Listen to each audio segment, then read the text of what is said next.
ડભોઈ તાલુકાના ચનવાડા ગામે ખેતરોમાંથી જવાનો મુખ્ય રસ્તો અચાનક બંધ કરી દેવામાં આવતા સ્થાનિક ખેડૂતોમાં ભારે આક્રોશ ફાટી નીકળ્યો છે। ખેડૂતોએ આ મુદ્દે આવેદનપત્ર પાઠવી રસ્તો ખોલવાની માંગ કરી છે। આશરે 300 વીઘા જેટલી જમીનનો અવરજવરનો માર્ગ બંધ થઈ જતા મુશ્કેલીમાં મુકાયેલા 70 થી 80 જેટલા ખેડૂતોએ આજે એકત્રિત થઈ ડભોઈ સેવા સદન ખાતે મામલતદારને આવેદનપત્ર સુપરત કર્યું હતું અને વહેલી તકે રસ્તો ખુલ્લો કરાવવા ઉગ્ર માંગ કરી હતી। ચનવાડા ગામના એક જ ખેડૂત રમણભાઈ સોમાભાઈ બારિયા દ્વારા ગઈકાલે અચાનક ખેતરો તરફ જતો જાહેર રસ્તો બંધ કરી દેવામાં આવ્યો હતો। આ રસ્તો એ વિસ્તારના અંદાજે 70 થી 80 ખેડૂતો માટે પોતાના ખેતરો સુધી પહોંચવાનો એકમાત્ર સહારો છે।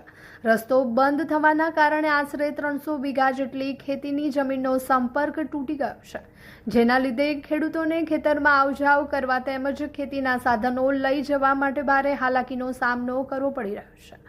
ખેડૂતોનો કોઈ જવાબ નહીં, રોષે ભરાયેલા ગ્રામજનો સેવા સદન પહોંચ્યા।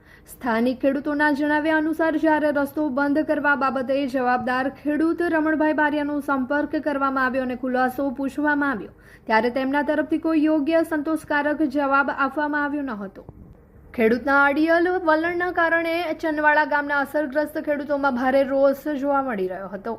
ખેડૂતોની માંગ, હાલ ખેતીની સિઝન ચાલી રહી છે ત્યારે અચાનક રસ્તો બંધ થતા અમારું આખું વર્ષ બગડે તેવી સ્થિતિ સર્જાઈ છે। તંત્ર દ્વારા આ બાબતે તાત્કાલિક દખલગીરી કરવામાં આવે અને રસ્તો વહેલી તકે ખુલ્લો કરાવવામાં આવે। તંત્ર પાસે વહેલી તકે ઉકેલની અપેક્ષા આજરોજ મોટી સંખ્યામાં ચનવાડા ગામના ખેડૂતો સેવા સદન ખાતે એકઠા થયા હતા અને તંત્ર સમક્ષ વિરોધ પ્રદર્શન કરી આવેદનપત્ર આપ્યું હતું। ખેડૂતોએ ચીમકી ઉચ્ચારી છે કે જો આ રસ્તો વહેલી તકે ખોલવામાં નહીં આવે તો આગામી દિવસોમાં આંદોલન વધુ ઉગ્ર બનશે। હવે જોવાનું એ રહેશે કે મામલતદાર અને સ્થાનિક વહીવટીતંત્ર આ સંવેદનશીલ બાબતે કેટલી ઝડપથી પગલાં ભરે છે।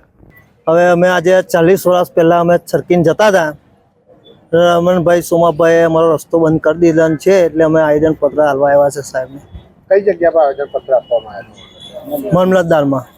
કેટલા વીઘા હશે ખેતર? 300 વીઘા જમીન છે અમારી બધાની થાય। આટલા ખેડૂત છે, પાછળ છે મારાની બધી જમીનો પડી રહી છે અત્યારે અમારી।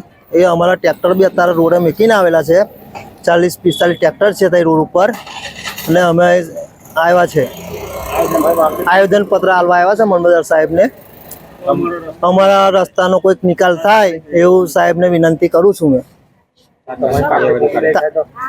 નહીં માગણી થાય તો અમે ભૂખ હડતાલ ઉપર ટ્રેક્ટરો લઈને અમે બેસવાના છે, તે બી અમારી તૈયારી છે બધા ખેડૂત લોકોની।